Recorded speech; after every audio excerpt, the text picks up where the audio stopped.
Hi everyone, my name is Suzanne and I'm a Chinese metaphysics master in Hong Kong. Today I'm going to talk about a topic that is not such a great topic and everybody is kind of embarrassed to talk about it, and that is debt.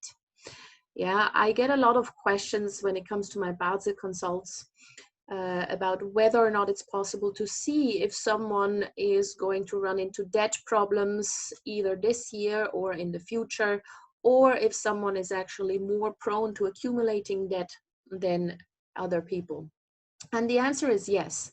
Yeah, the short answer is yes. We can definitely see this from a Bazi chart, whether someone is more prone to accumulating debt over their lifetime or not, whether someone has good financial management skills or not.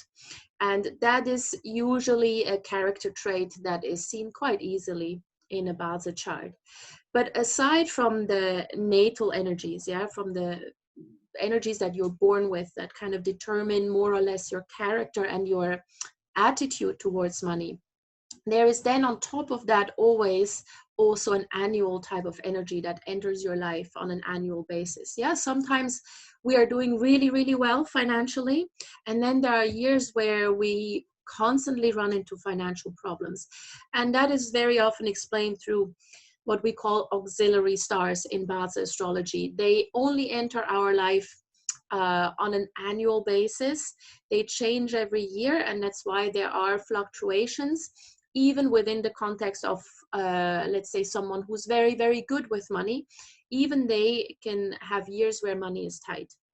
So what do we look at in terms of auxiliary stars? Yeah.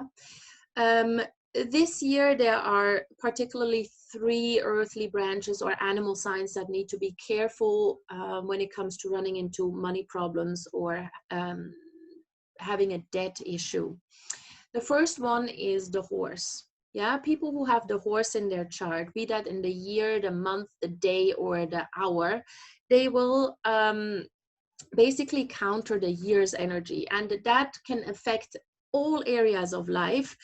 But very often it does affect financials, especially if you're born in the hour of the horse or if you're born in the month of the horse. Yeah, then you really need to be quite careful. The month of the horse would be June. Yeah. So then just be careful with money, make your decisions wisely. And if you're not sure, just wait until next year. Yeah, that star will not be with you anymore in 2021. Then the other earthly branch or animal sign that needs to be a little bit careful this year, especially, is the monkey.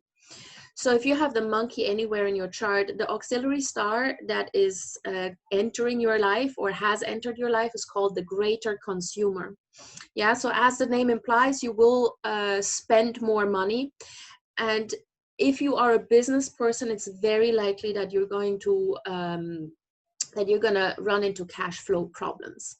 Yeah, this is doesn't necessarily mean that you're running out of money, that you're not making profit. Yeah, you can make profit and still have cash flow problems. So you got to be very, very careful with your planning, with your financial planning, both for this year and next year. And if you are not a business owner, if you're not a business person, then having the greater consumer in your chart indicates that there are going to be unforeseen or unexpected expenses, and they can be quite painful. These are expenses that you cannot run away from. Yeah, let's say taxes. Maybe you get a higher tax bill than you expected, or there's a sudden really, really high medical bill, or maybe your car breaks down 5 times this year and you need this car, so that you need to actually spend the money to fix the car. So those are expenses that you have to pay. You can't just ignore them. They need to be paid, otherwise you're going to be in big trouble. Yeah, so this is the greater consumer, everybody who has the monkey in the chart this year. And then finally, those who have the snake in the chart, they will also tend to lose some money this year. So the auxiliary star that is associated with this year and with expenses or higher spending is the lesser consumer. So it's not quite as bad as the greater consumer, but the lesser consumer are expenses that are entirely avoidable. So basically, it's frivolous spending. Yeah, so you spend way above your means, way above your capacity. And so it is avoidable. However, those who have the lesser consumer in the chart, they will just feel like they want to spend money, knowing that they can't really afford it, but they want to do it anyway.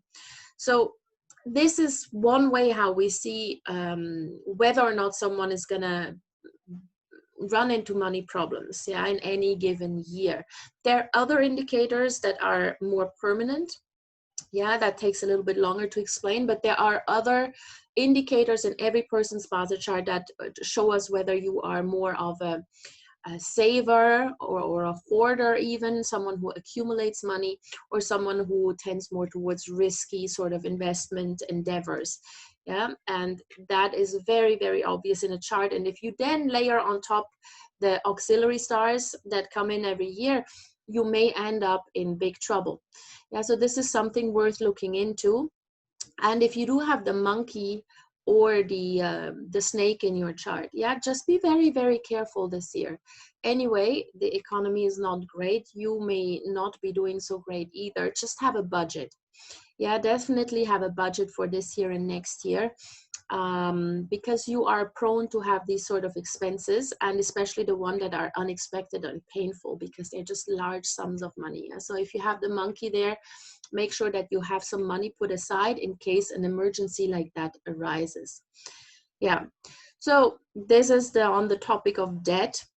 When it comes to Bazi, if you would like to have a more in-depth look at your financial outlook, if you would like to know more about what your subconscious attitude is towards money and how you can actually improve this, and what the long-term perspective is for you and your finances, then get in touch with me, get a Bazi reading. My contact information is in the notes below.